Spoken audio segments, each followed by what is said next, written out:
I found a small, quiet room, a bit farther away from everyone so I could record these short interviews. It wasn't easy to find a quiet space in the place we rented for this program, which we had entirely to ourselves. 35 participants and 11 faculty members. We were in a small village called Mühlhausen, located in East Germany. We stayed there for 2 weeks in a place that felt like a cross between a basic old-school hostel and an ancient castle. Its thick stone walls helped us forget that we were in any specific physical location as we formed our own little bubble. It's Sam's turn to sit in front of the microphone. There's something about his energy that just makes me smile before he even says a word.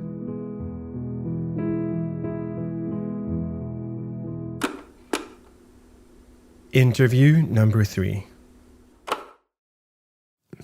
I think if it were, for me at least, I think if it were possible to invite somebody into the space of disappearance, I wouldn't need to disappear.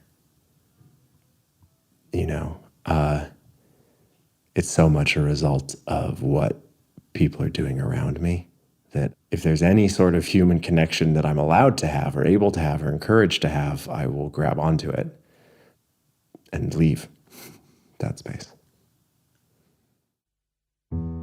I Think I Saw You is a podcast dedicated to exploring our human disappearance. Every episode features an interview with a different person. In this season, I recorded the participants and faculty members of the program Generation J, each of whom reflected on their own thoughts and experiences of disappearance.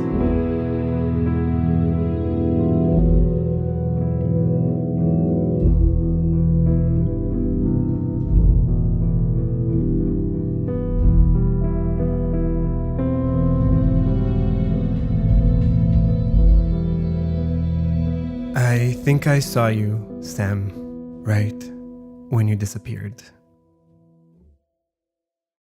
A moment when I fully disappeared.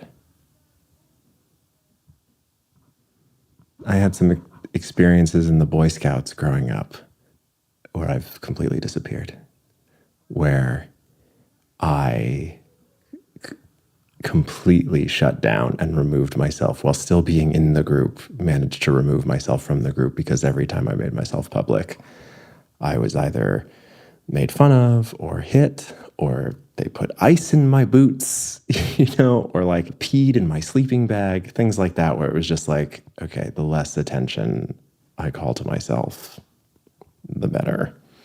And in those are moments when I think I've disappeared.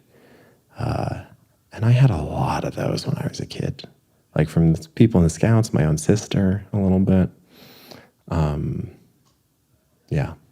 Just that sort of, if you make yourself too public, you get attacked. But I like being public. I'm a theater maker.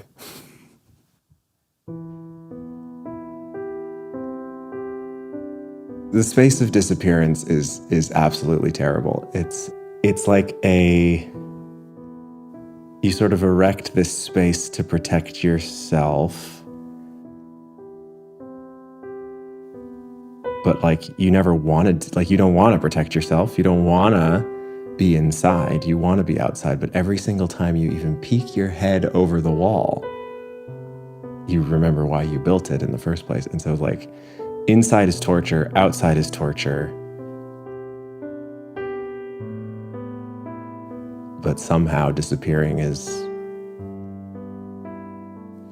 at least when you're inside, you're like sort of in control of your own space, but not in any way that you would actually want to be.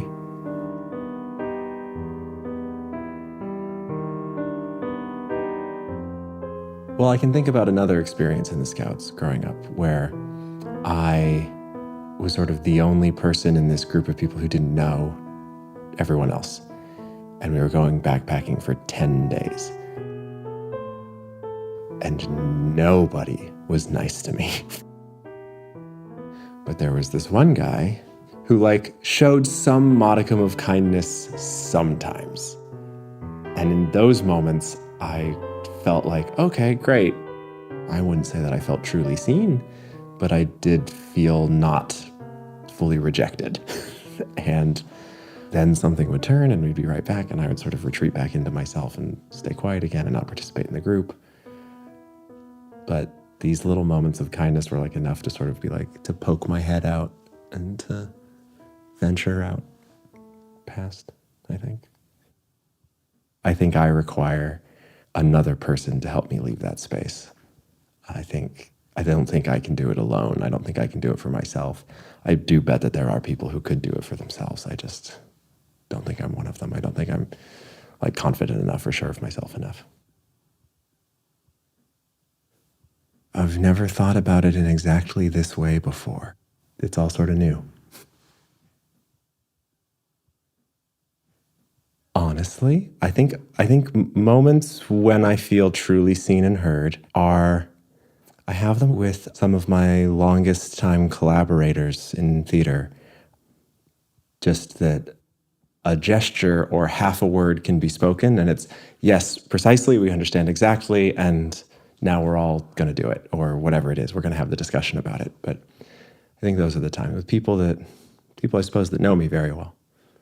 It feels good every time it happens. It feels good to experience it every single time, because it's not all the time, but it's often enough that or at least I think it's often enough. I'm sure my therapist would say that I'm repressing things that aren't being seen, but he's not here, so what does he know?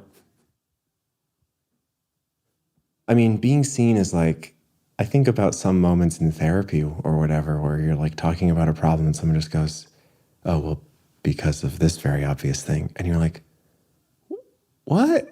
Like, yes, that's it. Oh my God. Like every single time it happens, I'm like moved to tears. Every single time I feel seen, I'm moved to tears.